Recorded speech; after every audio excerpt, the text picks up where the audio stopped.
Good afternoon all student class 9th तो अज का साडा chapter number 1 civics what is democracy Y democracy तो उसकी सैकेंड वीडियो तो सब टॉपिक पढ़ते हैं आप फ्री एंड फेयर इलैक्शनस वाला। तो आई होप तुहानू पहला वाली वीडियो में कुछ ना कुछ डेमोक्रेसी बारे डेमोक्रेसी के फीचर्स बारे पता लग्या होगा। तो अज आप करते हैं अपनी सैकेंड वीडियो शुरू। Let's we start.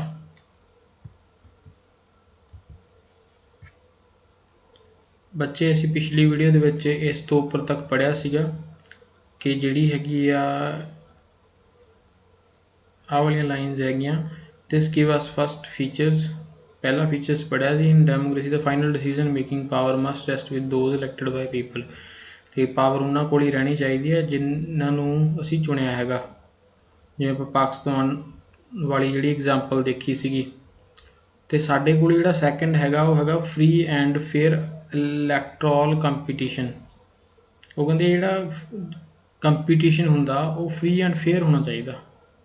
ये नहीं है कि पैसे दे के वोटां खरीद लियां जान या वोटां नूं जिहड़ा हैगा चीटिंग करके इदां फेर बदल किया जाए जिद्दां कि अक्सर ही कई लीडर वोटां दे विच करना चाहुंदे या करदे आ। अपने स्टेट दे विच भी कई बार एलीगेशन लगा है कि जिहड़ियां चोणां हैगियां फेर बदल दित्तियां गईयां ने बट इदां फिर डेमोक्रेसी विच लोकां दा विश्वास नहीं रहिंदा। तो आपां अज पढ़ते हैं free and fair election free तो फेयर होने चाहिए। ये आपां इह एग्जाम्पल पढ़ते हैं चाइना की। चाइना दे विच की सीगा in China elections are regularly held after every 5 year for electing the country's parliament. तो उत्थे हर साल 5 साल बाद इलैक्शन होंदे आ कंट्री की पार्लीमेंट दे विच इन्हूं चुन लई। हुंदा की आ जिन्हों आपां काल्ड की करते हैं कॉन्गो रिहानो दियाबो दहोई जिहदा मीनस हैगा नैशनल पीपल्स कांग्रेस। उन्होंने की भाषा दे वर्ड लिखे हुए आ। उन्होंने की पार्लीमेंट का नाम है नैशनल पीपल कांग्रेस जिहड़ी सरकार बनती है। National People Congress has the power to appoint president of the country. तो उत्थे जिहड़ी यही पार्टी है ना नैशनल पीपल कांग्रेस उही भी समर्था रखती है पावर रखती है जिहड़ी शक्ति रखती है कि जिहड़ी उस देश की सरकार नूं बना सके। It has nearly 3000 member elected for all China. तो यह लगभग 3000 के मैंबर जिहड़े हैगे आ चाइना लई चुनदी है। Some member are elected by the army तो कुछ मैंबर आर्मी भी चुनदी है। बिफोर कंटेस्टिंग इलैक्शन कंटेस्ट करने तो पहला candidate need to the approval of the Chinese Communist party.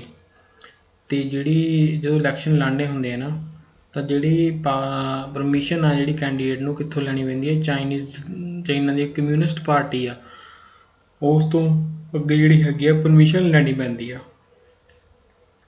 Party तो देखो इत्थे की सिस्टम आ कि इत्थे पार्टी तो ही अगे परमिशन लैनी पैंदी आ। Only those who are member of the Chinese Communist Party और 8 smaller parties allied to it were allowed to contest election held in 2002 and 3।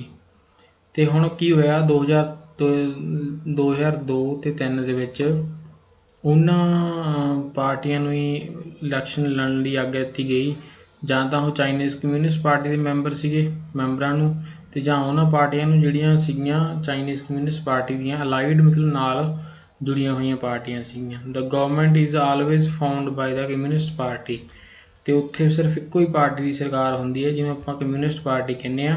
It मीनस उत्थे आपां डेमोक्रेसी नहीं इक्को ही पार्टी बार बार आ रही है अपनी मन मर्जियां भी कर सकती है। सिंस इट्स इंडिपेंडेंस इन 1930 हम एक होर एग्जाम्पल लैने आ 1930 के Mexico hold election after every 6 year to elect it is president. तो मैक्सीको जिहड़ी कंट्री आ 1930 में आज़ादी प्राप्त करने तो बाद हर जिहड़ा हैगा 6 ईयर बाद इलैक्शन करती है प्रेजिडेंट नूं इलैक्ट करने लई। The country has never been under a military ना तो किसी मिलटरी के अंडर ना डिकटेटर्स रूल किसी डिकटेटर के under. But until 2000 every election was one by हरेक इलैक्शन कौन जितदा सीगा। नैक्सट आप पढ़ते हैं पेज नंबर 6 के उपर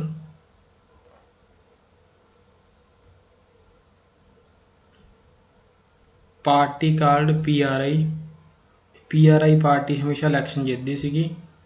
इंस्टीट्यूशनल रेवोल्यूशनरी पार्टी जिसका नाम की सीगा इंस्टीट्यूशनल रेवोल्यूशनरी पार्टी सी। Opposition party did not contest elections ते विरोधी पार्टी जिहड़ियां ओह इलैक्शनस नहीं लड़ सकदियां सीगियां। But never manage to win. Opposition party did not contest election but never managed to win ਤੇ ਉਹ ਮੈਨੇਜ ਵੀ ਨਹੀਂ ਕਰ ਪਾਉਂਦੀਆਂ ਸੀਗੀਆਂ ਵਿਨ ਕਰਨ ਲਈ। The PRI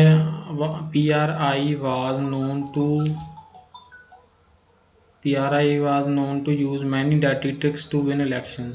ਤੇ ਹੁਣ ਇੱਥੇ PRI ਕੀ ਕਰਦੀ ਸੀਗੀ, ਬਹੁਤ ਵਾਰੀ ਡਾਟੀ ਟ੍ਰਿਕਸ ਯੂਜ਼ ਕਰਦੀ ਸੀ। ਅਨਫੇਅਰ ਮੀਨਸ ਮਤਲਬ ਕਿ ਚਲਾਕੀ ਯੂਜ਼ ਕਰਦੀ ਸੀਗੀ, ਇਹੋ ਜਿਹੇ ਸੋਰਸ ਯੂਜ਼ ਕਰਦੀ ਸੀ ਜਿਹਦੇ ਕਰਕੇ ਉਹ ਹਮੇਸ਼ਾ ਇਲੈਕਸ਼ਨ ਜਿੱਤ ਜਾਂਦੀ ਸੀ।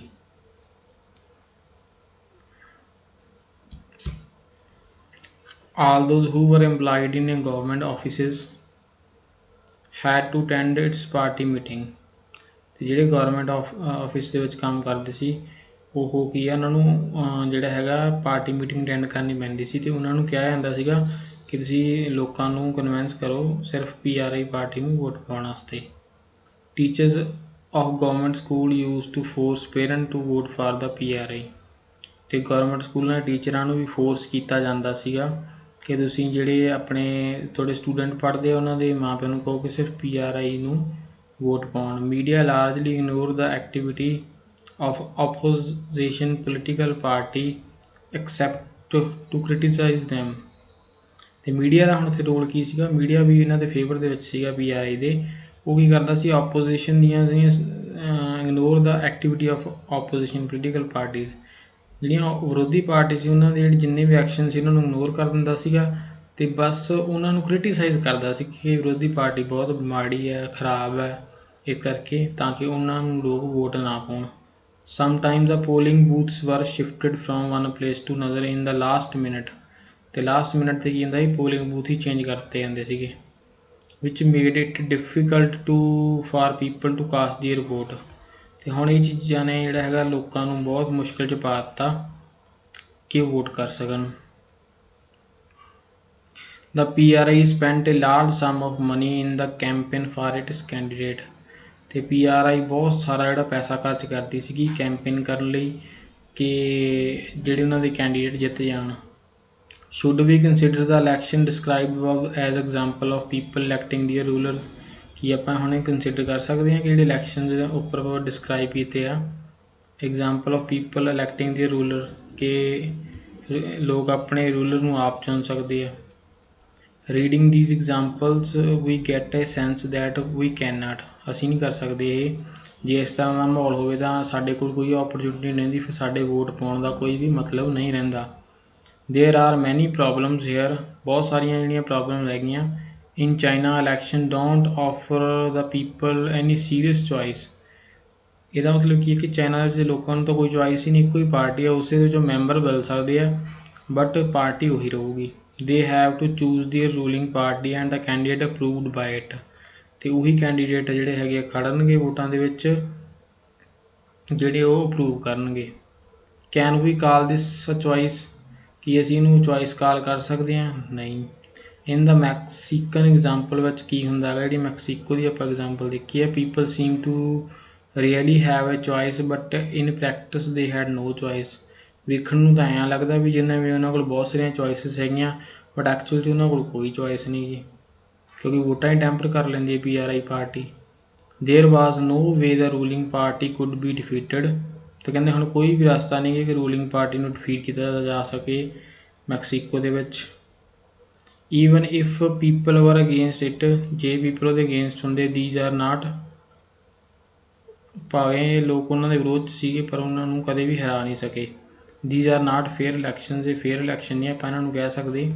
ਵੀ can thus add a second feature of to understanding of democracy. Holding election of any kind is not sufficient. ਹੁਣ ਇਹਦਾ ਮਤਲਬ ਇਹ ਨਹੀਂ ਕਿ ਕਿਸੇ ਕੰਟਰੀ ਵਿੱਚ ਜੇ ਇਲੈਕਸ਼ਨ ਹੋ ਰਿਹਾ ਤਾਂ ਉਹ ਡੈਮੋਕ੍ਰੈਟਿਕ ਹੋਊਗੀ। ਜੇ ਇਲੈਕਸ਼ਨ ਟੈਂਪਰ ਹੋ ਗਏ, ਫੇਥਫੁਲ ਨਹੀਂ ਗਏ, ਤਾਂ ਆਪਾਂ ਉਹਨੂੰ ਡੈਮੋਕ੍ਰੈਟਿਕ ਨਹੀਂ ਕਹਾਂਗੇ। ਇਲੈਕਸ਼ਨ ਮਸਟ ਆਫਰ ਏ ਰੀਅਲ ਚੋਇਸ ਬਿਟਵੀਨ ਪੋਲੀਟੀਕਲ ਅਲਟਰਨੇਟਿਵਸ। ਤਾਂ ਪੋਲੀਟੀਕਲ ਅਲਟਰਨੇਟਿਵ ਦੇ ਵਿੱਚ ਅਲਟਰਨੇਟਿਵ ਦਾ ਮੀਨਿੰਗ ਤੁਸੀਂ ਖੁਦ ਫਾਈਂਡ ਕਰਨਾ। ਇਹ ਹੁੰਦਾ ਕਿ ਸਾਡੇ ਕੋਲ ਇਲੈਕਸ਼ਨ ਮਸਟ ਬੀ ਆਫਰ ਏ ਰੀਅਲ ਚੋਇਸ। ਇਕੱਲੇ ਇਲੈਕਸ਼ਨ ਦੁਆਰਾ ਹੀ ਰੀਅਲ ਚੋਇਸ ਹੁੰਦੀ ਸਾਡੇ ਕੋਲ ਕਿ ਅਸੀਂ ਇੱਕ ਦੀ ਬਜਾਏ ਦੂਸਰੀ ਪਾਰਟੀ ਨੂੰ ਚੁਣ ਸਕੀਏ। ਇੱਕ ਪਾਰਟੀ ਸਾਡੇ ਲੋਕਾਂ ਦੇ ਹਿੱਤਾਂ ਵਿੱਚ ਕੰਮ ਨਹੀਂ ਕਰ ਰਹੀ, ਅਸੀਂ ਦੂਸਰੀ ਪਾਰਟੀ ਨੂੰ ਚੁਣ ਸਕੀਏ। And it should be a possible for people to use this choice.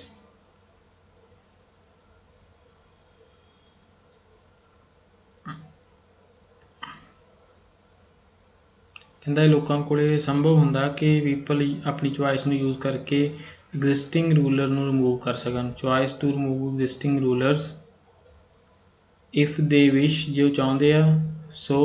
So a democracy must be a based on a free and fair elections where those currently in power have a fair chance of losing. ਹੁਣ ਸਾਡੇ ਕੋਲ ਇੱਕ ਜਿਹੜਾ ਹੈਗਾ ਹੋਰ features ਸਾਹਮਣੇ ਨਿਕਲ ਕੇ ਆ ਗਿਆ ਕਿ ਡੈਮੋਕ੍ਰੇਸੀ ਦੇ ਵਿੱਚ ਮਸਟ ਬੀ, ਜਿਹੜੀ ਡੈਮੋਕ੍ਰੇਸੀ ਬੇਸਡ ਹੋਣੀ ਚਾਹੀਦੀ ਹੈ ਫ੍ਰੀ ਐਂਡ ਫੇਅਰ ਦੇ ਇਲੈਕਸ਼ਨ ਦੇ ਉੱਪਰ, ਜਿੱਥੇ ਜਿਹੜਾ ਹੈਗਾ ਰੂਲਰ ਆ, ਜੋ ਪ੍ਰਧਾਨ ਮੰਤਰੀ ਆ ਕਿਸੇ ਦੇਸ਼ ਵਿੱਚ ਜਾਂ ਕੋਈ ਰਾਸ਼ਟਰਪਤੀ ਬਣਿਆ ਹੈਗਾ, ਉਹਨੂੰ ਇਹ ਡਰ ਹੋਵੇ ਕਿ ਨੈਕਸਟ ਟਾਈਮ 'ਤੇ ਮੈਂ ਆਪਣੀ ਪਾਵਰ ਨੂੰ ਗਵਾ ਸਕਦਾ ਜੇ ਮੈਂ ਲੋਕਾਂ ਦੇ ਫੇਵਰ ਦੇ ਵਿੱਚ ਕੰਮ ਨਹੀਂ ਕਰੂੰਗਾ।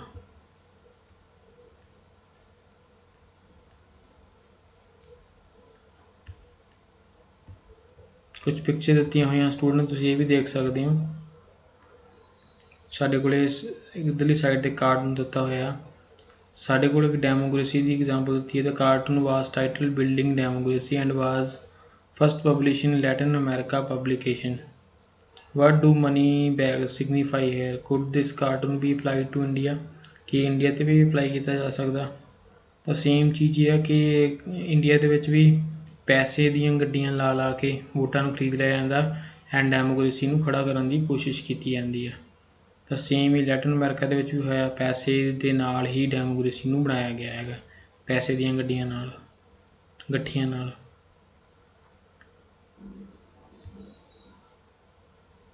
ਸਾਡੀਆਂ ਲਾਸਟ ਲਾਈਨਾਂ ਆਪਾਂ ਪੜ੍ਹਦੇ ਹਾਂ। We shall find out more about a democratic election in chapter 3। Democratic elections ਕੀ ਹੁੰਦੇ ਆ ਇਹਦੇ ਬਾਰੇ ਡਿਟੇਲ ਦੇ ਵਿੱਚ ਫੁੱਲ ਫਲੈਜ ਚੈਪਟਰ ਨੰਬਰ 3 ਹੈਗਾ ਸਾਡੇ ਸਿਲੇਬਸ 'ਚ, ਉਹ ਆਪਾਂ ਨੈਕਸਟ ਪੜ੍ਹਾਂਗੇ। 1 person 1 vote 1 value। ਹੁਣ ਸਾਡੇ ਕੋਲ ਅਗਲਾ ਫੀਚਰ ਸਾਡੇ ਕੋਲ ਇਹ ਆ ਜਾਂਦਾ ਕਿ 1 person, ਜੇ ਇੱਕ ਪਰਸਨ ਆ ਤਾਂ ਉਹਦੀ ਇੱਕ ਵੋਟ ਹੋਣੀ ਚਾਹੀਦੀ ਹੈ, 1 ਵੋਟ ਅਤੇ 1 ਵੈਲਿਊ, ਉਹਦੀ ਵੈਲਿਊ ਵੀ ਇੱਕ ਹੀ ਹੋਣੀ ਚਾਹੀਦੀ ਹੈ। ਕਿਉਂਕਿ ਕਈ ਕੰਟਰੀਆਂ ਦੇ ਵਿੱਚ ਇਸ ਤੋਂ ਬਹੁਤ ਹੀ ਉਲਟ ਚੀਜ਼ਾਂ ਚੱਲ ਰਹੀਆਂ ਨੇ। ਪੜ੍ਹਦੇ ਹਾਂ ਆਪਾਂ।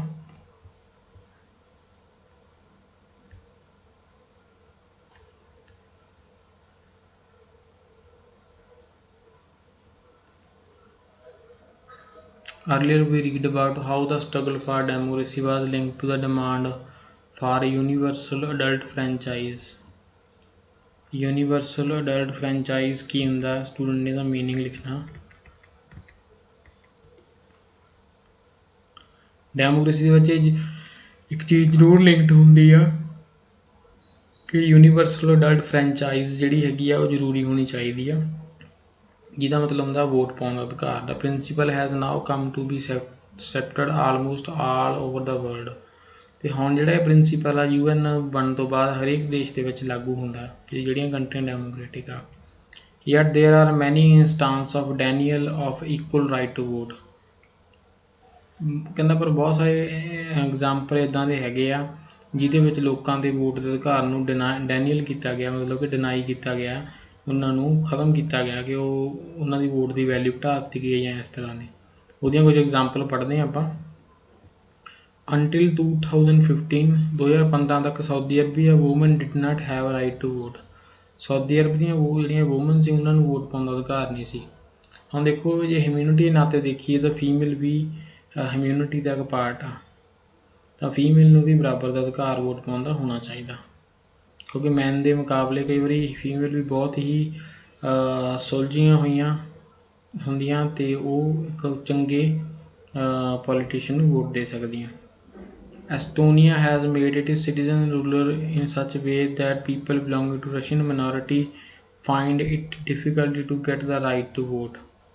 ਹੁਣ ਐਸਟੋਨੀਆ ਦੇ ਵਿੱਚ ਕੀ ਹੋਇਆ, ਉਹਨਾਂ ਨੇ ਸਿਟੀਜ਼ਨ ਰੂਲ ਬਣਾਇਆ ਜਿਹਦੇ ਵਿੱਚ ਰਸ਼ੀਅਨ ਮਿਨੋਰਿਟੀ ਦੇ ਲੋਕ ਆ ਉਹਨਾਂ ਨੂੰ ਰਾਈਟ ਵੋਟ ਪਾਉਣ ਦਾ ਅਧਿਕਾਰ ਨਹੀਂ ਮਿਲਦਾ।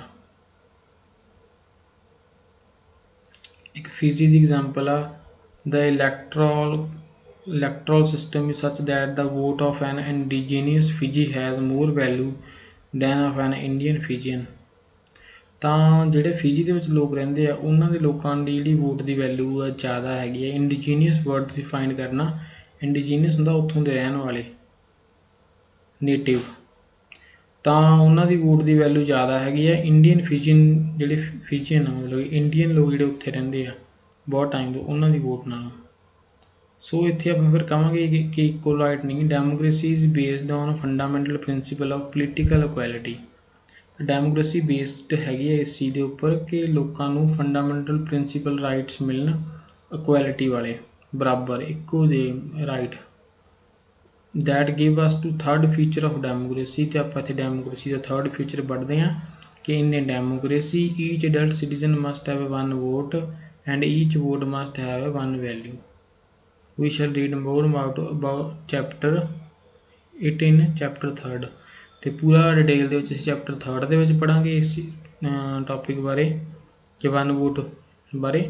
ਪਰ ਮੈਂ ਤੁਹਾਨੂੰ ਓਵਰਵਿਊ ਦੇ ਦਿੰਦਾ ਕਿ ਹਰੇਕ ਜਿਹੜਾ ਅਡਲਟ ਸਿਟੀਜ਼ਨ ਆ, ਅਡਲਟ ਮੀਨ ਜਿਹਦੀ ਏਜ 18 ਤੋਂ ਉੱਪਰ ਹੋ ਗਈ ਆ, ਉਹਨੂੰ ਇੱਕ ਵੋਟ ਪਾਉਣ ਦਾ ਅਧਿਕਾਰ ਹੋਣਾ ਚਾਹੀਦਾ ਔਰ ਉਹਦੀ ਵੋਟ ਦੀ ਵੈਲਿਊ ਵੀ ਇੱਕ ਹੀ ਹੋਣੀ ਚਾਹੀਦੀ ਆ। ਇਹ ਨਹੀਂ ਕਿ ਉਹਦੀ ਵੋਟ ਦੀ ਵੈਲਿਊ ਬਾਕੀ ਦੂਸਰਿਆਂ ਨਾਲੋਂ ਘੱਟ ਹੈ ਜਾਂ ਉਹਦੀ ਵੋਟ ਨੂੰ 50% ਗਿਣਿਆ ਜਾਵੇ।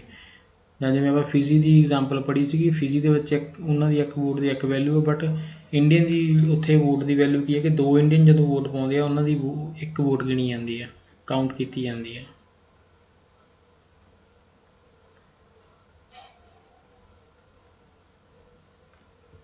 ਸਾਡੇ ਕੋਲ ਕੁਛ ਕਾਰਟੂਨ ਆ, ਤੁਸੀਂ ਦੇਖ ਸਕਦੇ ਹੋ।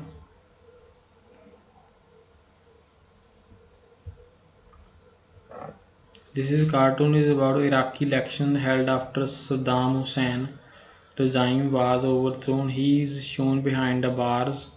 What is the cartoon saying here? Compare the message of this cartoon with the first cartoon in this chapter।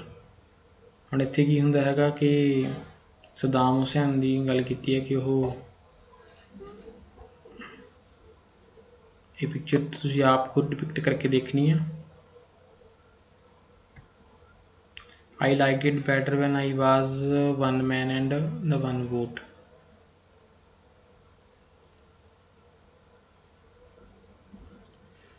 ਹੁਣ ਇੱਥੇ ਇੱਕ ਆਪਾਂ ਨੀਚੇ ਹੋਰ ਐਗਜ਼ਾਮਪਲ ਪੜ੍ਹਾਂਗੇ।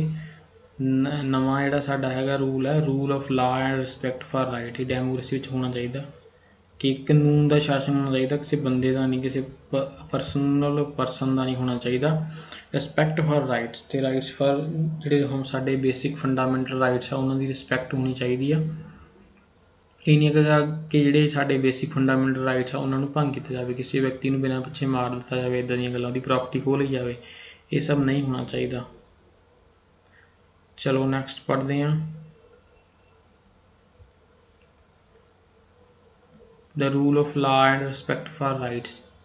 ਹੁਣ ਇੱਥੇ ਐਗਜ਼ਾਮਪਲ ਦਿੱਤੀ ਹੈਗੀ ਆ ਬੱਚੇ ਜ਼ਿੰਬਾਬਵੇ ਦੀ। Zimbabwe attained independence from white minority rule in 1980। ਹੁਣ ਵਾਈਟ ਮਿਨੋਰਿਟੀ ਕੌਣ ਸੀ, ਥੋੜ੍ਹਾ ਜਿਹਾ ਤੁਹਾਨੂੰ ਮੈਂ ਡਿਟੇਲ 'ਚ ਦੱਸਦਾ ਕਿ ਤੁਸੀਂ ਜਾਣਦੇ ਹੋ UK ਜਾਂ ਜਿਹਨੂੰ ਆਪਾਂ ਇੰਗਲੈਂਡ ਕਹਿ ਦਿੰਦੇ ਹਾਂ, ਉਹਨਾਂ ਨੇ ਲਗਭਗ ਪੂਰੇ ਵਰਲਡ ਦੇ ਬਹੁਤ ਸਾਰੇ ਦੇਸ਼ਾਂ ਦੇ ਉੱਪਰ ਰਾਜ ਕੀਤਾ। ਤਾਂ ਜ਼ਿੰਬਾਬਵੇ ਉੱਪਰ ਵੀ ਉਹਨਾਂ ਦਾ ਰਾਜ ਸੀਗਾ ਅਤੇ ਜ਼ਿੰਬਾਬਵੇ ਨੇ ਆਪਣੀ ਇੰਡੀਪੈਂਡੈਂਸ ਪ੍ਰਾਪਤ ਕੀਤੀ ਆ 1980 ਦੇ ਵਿੱਚ। ਅਸੀਂ ਸਾਡੇ ਇੰਡੀਅਨ ਕਮਿਊਨਿਟੀ ਨੇ ਪ੍ਰਾਪਤ ਕੀਤੀ ਆ ਇੰਡੀਪੈਂਡੈਂਸ 1947 ਔਰ ਉਦੋਂ ਬਹੁਤ ਬਾਅਦ ਜ਼ਿੰਬਾਬਵੇ ਨੇ 1980 ਦੇ ਵਿੱਚ ਜਿਹੜੀ ਹੈਗੀ ਵਾਈਟ ਮਿਨੋਰਿਟੀ ਜਿਹੜੇ ਗੋਰੇ ਲੋਕ ਆ ਉਹਨਾਂ ਤੋਂ ਆਜ਼ਾਦੀ ਪ੍ਰਾਪਤ ਕੀਤੀ ਹੈ। Since the country has been ruled by ZANU PF। ਤਾਂ ਹੁਣ ਤੱਕ ਜਿਹੜੀ ਕੰਟਰੀ ਆ ਜਿਹੜੀ ਉਹ ਰੂਲਡ ਉਹਨੂੰ ਕੌਣ ਚਲਾਉਂਦਾ ਸੀਗਾ, ਇੱਕ ਜਾਨੂ PF ਨਾਮ ਦਾ ਬੰਦਾ ਸੀਗਾ। The party ruled by ZANU PF, the party that led the freedom struggle. Party ਸੀ ਇੱਕ ਇਹ ZANU PF। Its leader Robert Mugabe. ਤਾਂ ਇਹਦਾ ਜਾਨੂ ਪੀਐਫ ਦਾ ਜਿਹੜਾ ਲੀਡਰ ਸੀਗਾ ਉਹਦਾ ਨਾਮ ਸੀ ਰੋਬਰਟ ਮੁਗਾਬੇ। ਰੂਲ ਦਾ ਕੰਟਰੀ ਸਿੰਸ ਇੰਡੀਪੈਂਡੈਂਸ। ਅਤੇ ਸਿੰਸ ਇੰਡੀਪੈਂਡੈਂਸ ਦਾ ਮੀਨਸ ਕਿ 1980 ਤੱਕ ਉਹ ਰੂਲ ਕਰਦਾ ਸੀ, ਰਾਜ ਕਰਦਾ ਸੀਗਾ Robert Mugabe ZANU PF party ਦੁਆਰਾ। Elections were held regularly and always won by ZANU PF. ਅਤੇ ਰੈਗੂਲਰਲੀ ਇਲੈਕਸ਼ਨ ਹੁੰਦੇ ਸੀਗੇ ਹਰ ਜਿੰਨਾਂ ਨੇ ਟਾਈਮ ਪੀਰੀਅਡ ਰੱਖਿਆ ਸੀ 4 ਜਾਂ 5 ਸਾਲ ਬਾਅਦ, ਅਤੇ ਜਾਨੂ ਪੀਐਫ ਪਾਰਟੀ ਹੀ ਹਮੇਸ਼ਾ ਜਿੱਤਦੀ ਸੀਗੀ। President Mugabe was popular but also used unfair practice in elections. ਅਤੇ ਜਾਨੂ ਪੀਐਫ ਕੀ ਕਰਦਾ ਸੀਗਾ, ਪੋਪੂਲਰ ਸੀਗਾ ਬਟ ਹਰ ਵਾਰੀ ਉਹ ਕੀ ਆ ਅਨਫੇਅਰ ਮੀਨਸ ਵਾਲੇ ਜਿਹੜੇ ਸਾਧਨ ਸੀਗੇ ਉਲਟੇ ਸਿੱਧੇ ਕੰਮ ਕਰਦਾ ਸੀ, ਜਿਹਦੇ ਕਰਕੇ ਉਹ ਇਲੈਕਸ਼ਨ ਜਿੱਤ ਜਾਂਦਾ ਸੀ। Over the year, his government changed the constitution several times to increase the power of the president and make him less accountable। ਅਤੇ ਉਹਨੇ ਕੀ ਕੀਤਾ ਰੋਬਰਟ ਮੁਗਾਬੇ ਨੇ, ਹੌਲੀ ਹੌਲੀ ਕੀ ਆ ਕਿ ਉੱਥੋਂ ਦੇ ਕੰਸਟੀਟਿਊਸ਼ਨ ਵਿੱਚ ਬਹੁਤ ਸਾਰੀਆਂ ਚੇਂਜਸ ਕੀਤੀਆਂ ਜਿਹੜੀ ਹੈਗੀ ਆ ਪ੍ਰੈਜ਼ੀਡੈਂਟ ਦੀ ਪਾਵਰ ਨੂੰ ਵਧਾਉਣ ਵਾਸਤੇ, ਅਤੇ ਆਪਣੇ ਆਪ ਨੂੰ ਲੈਸ ਅਕਾਊਂਟੇਬਲ ਬਣਾ ਲਿਆ। ਅਕਾਊਂਟੇਬਲ ਵਰਡ ਤੁਸੀਂ ਫਾਈਂਡ ਕਰਨਾ ਜਿਹਦਾ ਮਤਲਬ ਹੁੰਦਾ ਕਿਸੇ ਨੂੰ ਜਵਾਬਦੇਹ ਹੋਣਾ, ਅਕਾਊਂਟੇਬਲ। ਆਪੋਜੀਸ਼ਨ ਪਾਰਟੀ ਹੁੰਦਾ ਵਿਰੋਧੀ ਪਾਰਟੀ।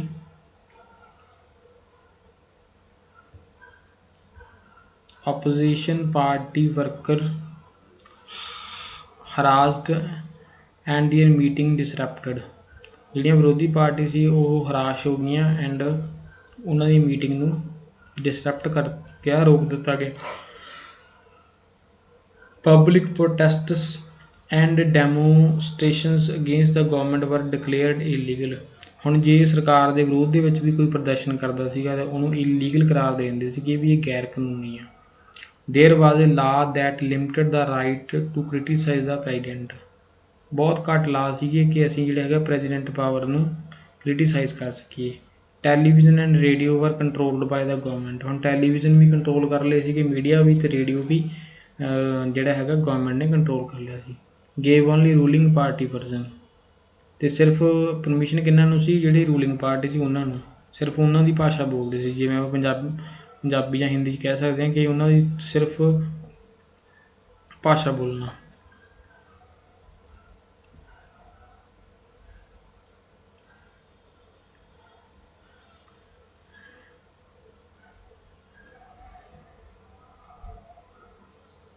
ਦੇਅਰ ਵਰ ਇੰਡੀਪੈਂਡੈਂਟ ਨਿਊਜ਼ਪੇਪਰ ਬਟ ਦਾ, ਉੱਥੇ ਇੰਡੀਪੈਂਡੈਂਟ ਨਿਊਜ਼ਪੇਪਰ ਸੀਗੇ। ਇੰਡੀਪੈਂਡੈਂਟ ਹੁੰਦਾ ਆਜ਼ਾਦ ਨਿਊਜ਼ਪੇਪਰ, ਬਟ ਹੁੰਦਾ ਕੀ ਸੀ ਉੱਥੇ,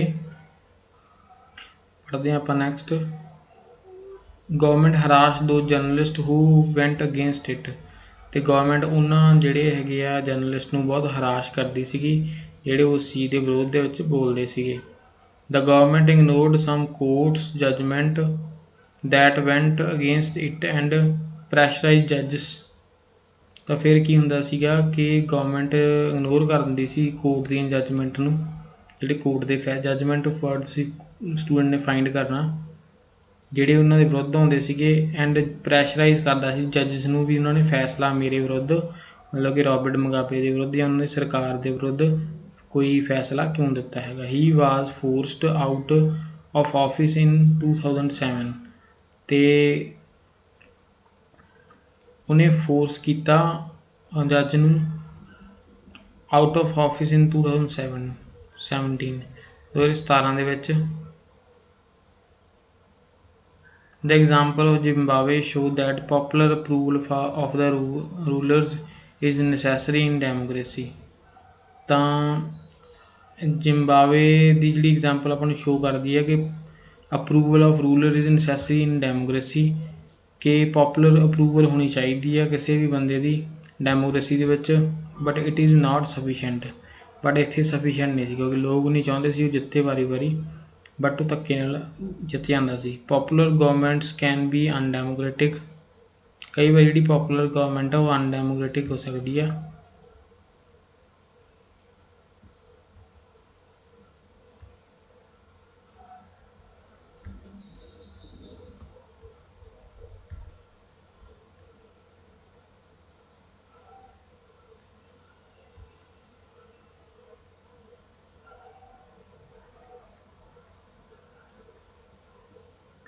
Popular leader can be autocratic autocratic ਦਾ ਮੀਨਿੰਗ ਤੁਸੀਂ ਫਾਈਂਡ ਕਰਨਾ ਬੱਚੇ। ਜਿਹੜੇ ਬਹੁਤ ਮਸ਼ਹੂਰ ਲੀਡਰ ਹੈ, ਕਈ ਵਾਰੀ ਉਹ ਨਿਰੰਕੁਸ਼ ਹੋ ਸਕਦੇ, ਸਿਰਫ ਆਪਣੀ ਮਰਜ਼ੀ ਨਾਲ ਚੱਲਣ ਵਾਲੇ। If we wish to assess democracy, ਜੇ ਅਸੀਂ ਡੈਮੋਕ੍ਰੇਸੀ ਨੂੰ ਅਸੈਸ ਕਰਨਾ ਚਾਹੁੰਦੇ ਹਾਂ, it is important to look at the election. ਅਤੇ ਸਾਨੂੰ ਇੰਪੋਰਟੈਂਟ ਆ ਵੀ ਸਾਨੂੰ elections, it is important to look at the elections, ਸਾਨੂੰ ਇਲੈਕਸ਼ਨਸ ਵੱਲ ਦੇਖਣਾ ਚਾਹੀਦਾ। But it is equally important to look before and after the election. ਅਤੇ ਸਾਨੂੰ ਇਹ ਵੀ ਜ਼ਰੂਰੀ ਦੇਖਣਾ ਚਾਹੀਦਾ ਕਿ ਇਲੈਕਸ਼ਨਸ ਤੋਂ ਪਹਿਲਾਂ ਕੀ ਹੋਇਆ ਔਰ ਇਲੈਕਸ਼ਨ ਤੋਂ ਬਾਅਦ ਹੁਣ ਕੀ ਹੋ ਰਿਹਾ। ਇਹ ਨਹੀਂ ਕੋਈ ਲੀਡਰ ਇਲੈਕਸ਼ਨ ਤੋਂ ਪਹਿਲਾਂ ਬਹੁਤ ਨਿਮਰ ਹੈ ਔਰ ਬਾਅਦ ਵਿੱਚ ਉਹ ਆਟੋਕ੍ਰੈਟਿਕ ਹੋ ਜੇ, ਜਿਵੇਂ ਸਾਡੇ ਦੇਸ਼ ਵਿੱਚ ਹੋ ਰਿਹਾ ਹੈ। There should be sufficient room for normal political activities. ਸਾਡੇ ਦੇਸ਼ ਵਿੱਚ ਕੋਈ ਇੱਦਾਂ ਰੂਮ ਹੋਣਾ ਚਾਹੀਦਾ ਜਿੱਥੇ ਬਹਿ ਕੇ ਨਾਰਮਲ ਪੋਲੀਟੀਕਲ ਐਕਟੀਵਿਟੀਜ਼ ਨੂੰ ਚਲਾਇਆ ਜਾ ਸਕੇ। ਜਿਵੇਂ ਸਾਡੇ ਦੇਸ਼ ਵਿੱਚ ਪਾਰਲੀਮੈਂਟ ਦੀ ਗੁੱਡ ਐਗਜ਼ਾਮਪਲ ਹੈ, ਇਨਕਲੂਡਿੰਗ ਪੋਲੀਟੀਕਲ ਆਪੋਜੀਸ਼ਨ। ਅਤੇ ਪੋਲੀਟੀਕਲ ਜਿਹੜੀ ਆਪੋਜੀਸ਼ਨ ਪਾਰਟੀਆਂ, ਉਹਨਾਂ ਨੂੰ ਵੀ ਇਨਕਲੂਡ ਸ਼ਾਮਿਲ ਕੀਤਾ ਜਾਣਾ ਚਾਹੀਦਾ ਤਾਂ ਕਿ ਉਹ ਵਿਰੋਧ ਕਰ ਸਕਣ ਗਲਤ ਚੀਜ਼ਾਂ ਦਾ। In the period before elections, election ਤੋਂ ਪਹਿਲਾਂ। This require that state should respect some basic right of citizen. ਅਤੇ ਇਹ ਵੀ ਜ਼ਰੂਰੀ ਆ ਕਿ ਜਿਹੜੀ ਸਟੇਟ ਆ ਜਿਹਦੇ ਵਿੱਚ ਲੋਕ ਰਹਿੰਦੇ ਆ, ਉਹ ਲੋਕਾਂ ਦੇ ਬੇਸਿਕ ਰਾਈਟ ਦਾ ਵੀ ਧਿਆਨ ਰੱਖਣ। ਇਹ ਨਹੀਂ ਕਿ ਕਿਸੇ ਆਪਣੀ ਮਨਮਰਜ਼ੀ ਨਾਲ ਕਿਸੇ ਦੀ ਪ੍ਰੋਪਰਟੀ ਨੂੰ ਹਥਿਆ ਲੈਣ, ਇਹ ਨਹੀਂ ਹੋਣਾ ਚਾਹੀਦਾ। They should be free to think, ਉਹਨਾਂ ਕੋਲ ਇਹ ਹੋਣਾ ਚਾਹੀਦਾ ਕਿ ਉਹ ਆਪਣੀ ਮਨਮਰਜ਼ੀ ਨਾਲ ਫਰੀਲੀ ਸੋਚ ਸਕਣ। ਦੇ ਹੈਵ ਓਪੀਨੀਅਨ, ਉਹਨਾਂ ਕੋਲ ਆਪਣਾ ਓਪੀਨੀਅਨ ਦੇਣ ਦਾ ਅਧਿਕਾਰ ਹੋਣਾ ਚਾਹੀਦਾ। To express these in public, ਆਮ ਲੋਕਾਂ ਵਿੱਚ ਵਿਚਾਰ ਪ੍ਰਗਟਾਉਣ ਦੀ ਆਜ਼ਾਦੀ ਹੋਣੀ ਚਾਹੀਦੀ ਹੈ। ਟੂ ਫਾਰਮ ਏ ਐਸੋਸੀਏਸ਼ਨ, ਕੋਈ ਸੰਗਠਨ ਬਣਾਉਣ ਦੀ ਜਿਹੜੀ ਹੈਗੀ ਆ ਆਜ਼ਾਦੀ ਹੋਣੀ ਚਾਹੀਦੀ, ਜਿਵੇਂ ਆਪਣੇ ਕਿਸਾਨ ਯੂਨੀਅਨਸ ਵਗੈਰਾ ਬਣੀਆਂ ਹੋਈਆਂ ਨੇ। To protest and take other political actions, ਅਤੇ ਉਹਨਾਂ ਨੂੰ ਜਿਹੜਾ ਹੈਗਾ ਪ੍ਰੋਟੈਸਟ ਕਰਨ ਦਾ ਅਧਿਕਾਰ ਹੋਣਾ ਚਾਹੀਦਾ। ਐਂਡ ਉਹਨਾਂ ਨੂੰ ਪੋਲੀਟੀਕਲ ਐਕਸ਼ਨ ਲੈਣ ਦਾ ਵੀ ਅਧਿਕਾਰ ਹੋਣਾ ਚਾਹੀਦਾ ਲੋਕਾਂ ਨੂੰ। Everyone should be equal in the eyes of law, ਅਤੇ ਸਾਰੇ ਲੋਕ ਬਰਾਬਰ ਹੋਣੇ ਚਾਹੀਦੇ ਲਾਅ ਦੇ ਹਿਸਾਬ ਨਾਲ। ਜਿਵੇਂ ਆਪਾਂ ਦੇਖਿਆ ਕਿ ਡਿਵੈਲਪ ਕੰਟਰੀਆਂ ਦੇ ਵਿੱਚ ਕਿਸੇ ਵੀ ਵਿਅਕਤੀ ਨਾਲ ਕੋਈ ਭੇਦਭਾਵ ਨਹੀਂ ਕੀਤਾ ਜਾਂਦਾ, ਚਾਹੇ ਉਹ ਕਿਸੇ ਲੀਡਰ ਦਾ ਲੜਕਾ, ਚਾਹੇ ਇੱਕ ਆਮ ਨਾਰਮਲ ਵਿਅਕਤੀ ਦਾ ਲੜਕਾ, ਕਿਸੇ ਨਾਲ ਵੀ ਕੋਈ ਭੇਦਭਾਵ, ਰੇਸਿਜ਼ਮ ਨਹੀਂ ਹੁੰਦਾ ਕਿਸੇ ਵੀ ਚੀਜ਼ ਦੇ ਆਧਾਰ 'ਤੇ ਕਿ ਉਹ ਬਲੈਕ ਕਲਰ ਦਾ ਜਾਂ ਕਿਸੇ ਵੀ ਕਮਿਊਨਿਟੀ ਨਾਲ ਬਿਲੋਂਗ ਕਰਦਾ। These right must B protected, ਇਹ ਸਾਰੇ ਰਾਈਟ ਪ੍ਰੋਟੈਕਟ ਹੋਣੇ ਚਾਹੀਦੇ ਬਾਏ ਐਨ ਇੰਡੀਪੈਂਡੈਂਟ ਵਰਡ ਤੁਸੀਂ ਫਾਈਂਡ ਕਰਨਾ।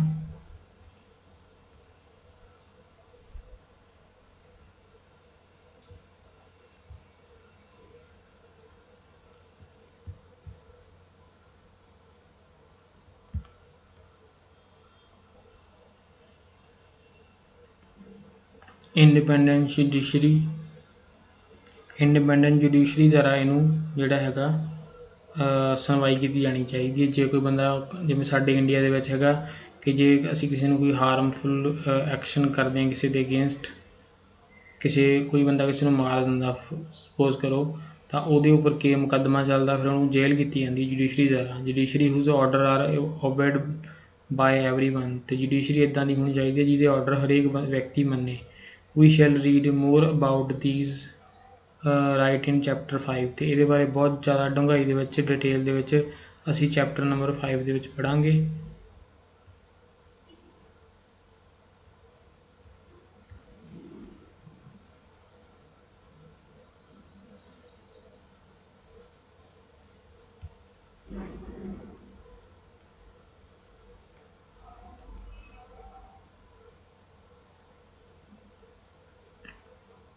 Similarly, there are some conditions that apply to the way of a government is run after elections. ਤਾਂ some conditions ਜਿਹੜੇ ਆਪਾਂ ਕਹਿੰਦੇ ਆ ਕਿ ਅਪਲਾਈ ਹੋਣੀਆਂ ਚਾਹੀਦੀਆਂ ਗਵਰਨਮੈਂਟ ਦੇ ਜਦੋਂ government is run after election, ਜਦੋਂ ਇਲੈਕਸ਼ਨ ਬਾਅਦ ਗਵਰਨਮੈਂਟ ਰਨ ਕਰਦੀ ਹੈ, ਕੋਈ ਵੀ ਸਰਕਾਰ ਚੱਲਦੀ ਹੈ, ਤਾਂ ਉਹਦੇ ਉੱਪਰ ਕੁਛ ਬੇਸਿਕ ਜਿਹੜੀਆਂ ਇਹ ਕੰਡੀਸ਼ਨਸ ਹੋਣੀਆਂ ਚਾਹੀਦੀਆਂ। ਆ democratic government can not do what ever it likes, ਅਤੇ ਹੁਣ ਆਪਾਂ ਇੱਥੇ ਕਹਿ ਸਕਦੇ ਹਾਂ ਕਿ ਜਿਹੜੀ ਡੈਮੋਕ੍ਰੇਟਿਕ ਗਵਰਨਮੈਂਟ ਹੈ ਇਹ ਨਹੀਂ ਜੋ ਚਾਹੇ ਉਹ ਮਰਜ਼ੀ ਕਰੇ, simply because it has won an elections। ਸਧਾਰਨ ਤੌਰ 'ਤੇ ਉਹਨਾਂ ਨੇ ਸਿਰਫ ਇਲੈਕਸ਼ਨ ਜਿੱਤੇ ਆ। It has to respect some basic rules, ਅਤੇ ਸਰਕਾਰ ਨੂੰ ਵੀ ਕੁਝ ਬੇਸਿਕ ਰੂਲਾਂ ਦਾ ਜਿਹੜਾ ਰਿਸਪੈਕਟ ਕਰਨੀ ਪਊ ਜਿਹੜੇ ਸਾਡੇ ਸੰਵਿਧਾਨ ਦੇ ਵਿੱਚ ਲਿਖੇ ਹੋਏ ਆ। In particular it has to respect some guarantees to the minorities, ਤੇ ਜਿਹੜੀ ਕੋਈ ਵੀ ਸਰਕਾਰ ਆ ਉਹ ਗਰੰਟੀ ਦੇਊਗੀ ਕਿ ਜਿਹੜੇ ਮਿਨੋਰਿਟੀ ਗਰੁੱਪ ਆ ਉਹਨਾਂ ਨੂੰ ਵੀ ਕੋਈ ਦੂਸਰੇ ਜਿਹੜੇ ਮੇਜਰ ਗਰੁੱਪ ਆ ਉਹ ਤੰਗ ਨਹੀਂ ਕਰਨਗੇ। Every major decision has to go through a series of consultation. ਹੁਣ ਇੱਥੇ ਗੱਲ ਹੋਰ ਨਿਕਲ ਕੇ ਸਾਹਮਣੇ ਆਈ ਆ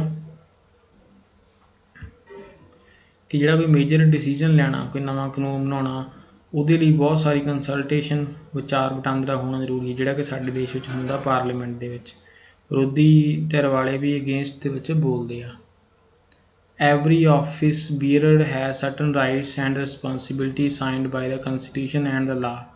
ਅਤੇ ਸਾਡੇ ਦੇਸ਼ ਵਿੱਚ ਕੋਈ ਵੀ ਜਿਹੜਾ ਆਫਿਸ ਆ ਉਹਦੀਆਂ ਕੁਛ ਜ਼ਿੰਮੇਵਾਰੀਆਂ ਨੇ ਜਿਹੜੀਆਂ ਕੰਸਟੀਟਿਊਸ਼ਨ ਦੁਆਰਾ ਉਹਨੂੰ ਦਿੱਤੀਆਂ ਗਈਆਂ ਨੇ। Each of those is accountable not only to the people but also to the other independent officials। ਸਾਰੇ ਜਿਹੜੇ ਹੈਗੇ ਆ ਉਹ ਜਿਹੜੇ ਜਵਾਬਦੇਹ ਹੈਗੇ ਆ, ਨਾ ਕਿ ਸਿਰਫ ਲੋਕਾਂ ਨੂੰ, ਇੰਡੀਪੈਂਡੈਂਟ ਅਫੀਸ਼ੀਅਲ ਨੂੰ ਵੀ ਜਵਾਬਦੇਹ ਹੋਣੇ ਚਾਹੀਦੇ ਆ ਜਿਹੜੇ ਵੀ ਆਫਿਸ ਵਿੱਚ ਕੋਈ ਵਿਅਕਤੀ ਕੰਮ ਕਰ ਰਿਹਾ। We shall read more about chapter number 4। ਅਤੇ ਅਸੀਂ ਇਹ ਡਿਟੇਲ ਦੇ ਵਿੱਚ ਚੈਪਟਰ ਨੰਬਰ 4 ਦੇ ਵਿੱਚ ਪੜ੍ਹਾਂਗੇ। ਬੋਥ ਦੀ aspect give us fourth and final future of democracy. ਅਤੇ ਇਹ ਦੋਨੇ ਚੀਜ਼ਾਂ ਸਾਨੂੰ ਨਾ ਜਿਹੜਾ ਫੋਰਥ ਜਿਹੜਾ ਸਾਡਾ ਹੈਗਾ ਡੈਮੋਕ੍ਰੇਸੀ ਦਾ ਫੀਚਰ ਆ ਉਹ ਪ੍ਰੋਵਾਈਡ ਕਰਵਾਉਂਦੀਆਂ ਕਿ democratic government rules within the limit set by constitutional law and citizen rights. ਤਾਂ ਡੈਮੋਕ੍ਰੇਟਿਕ ਗਵਰਨਮੈਂਟ ਆ ਜਿਹੜੀ ਉਹ ਇਸ ਤਰੀਕੇ ਨਾਲ ਚੱਲਦੀ ਆ ਕਿ ਜਿਹੜੇ ਉਹਦੇ ਵਿੱਚ ਰੂਲਸ ਆ ਉਹ ਲਿਮਿਟ ਹੋਣੇ ਚਾਹੀਦੇ ਆ, limits bye set by constitutional ਲਾ, ਜਿਹੜਾ ਸੰਵਿਧਾਨਿਕ ਲਾ ਉਹਦੇ ਦੁਆਰਾ, ਅਤੇ ਐਂਡ ਸਿਟੀਜ਼ਨ ਰਾਈਟਸ, ਸਿਟੀਜ਼ਨ ਦੇ ਰਾਈਟਸ ਦੁਆਰਾ। ਇਹ ਨਹੀਂ ਕਿ ਕੋਈ ਵੀ ਸਰਕਾਰ ਆਵੇ ਉਹ ਸਿਟੀਜ਼ਨ ਦੇ ਰਾਈਟ ਨੂੰ ਜਿਹੜਾ ਹੈਗਾ ਡਿਸਟਰੋਏ ਕਰਦੇ, ਇਹ ਨਹੀਂ ਹੋਣਾ ਚਾਹੀਦਾ। Democratic government rules within the limits set by constitutional law and citizen rights. Thank you very much, keep watching EH Moga. I hope ਤੁਹਾਨੂੰ ਚੈਪਟਰ ਡਿਟੇਲ ਦੇ ਵਿੱਚ ਸਮਝ ਆਇਆ ਹੋਊਗਾ। ਅਤੇ ਜੇ ਤੁਹਾਡੀ ਕੋਈ ਵੀ ਕਿਊਰੀ ਹੁੰਦੀ ਹੈ ਤੁਸੀਂ ਕਮੈਂਟ ਬਾਕਸ ਦੇ ਵਿੱਚ ਆਪਣਾ ਮੈਸੇਜ ਲੀਵ ਕਰ ਸਕਦੇ ਹੋ, ਅਤੇ ਤੁਹਾਨੂੰ ਨੈਕਸਟ ਵੀਡੀਓ ਦੇ ਵਿੱਚ ਉਹਦੇ ਜਿਹੜਾ ਹੈਗਾ ਸੋਲਿਊਸ਼ਨ ਦੇ ਦਿੱਤੇ ਜਾਣਗੇ। ਕੁਐਸਚਨ ਆਨਸਰ ਸਟੂਡੈਂਟ ਤੁਸੀਂ ਫੇਅਰ ਨੋਟਬੁੱਕ 'ਤੇ ਨਹੀਂ ਰਾਈਟ ਕਰਨੇ, ਤੁਸੀਂ ਆਪਣੀ ਪ੍ਰੈਕਟਿਸ ਲਈ ਲਿਖ ਸਕਦੇ ਹੋ। ਤੁਸੀਂ ਚੈਪਟਰ ਨੂੰ 1 to 2 ਟਾਈਮ ਰੀਡ ਕਰਨਾ, ਤੁਹਾਨੂੰ ਕਿਤੋਂ ਵੀ ਕੋਈ ਵੀ ਕੁਐਸਚਨ ਪੁੱਛਿਆ ਜਾ ਸਕਦਾ ਰੀਫਰੇਸ ਕਰਕੇ। Thank you very much.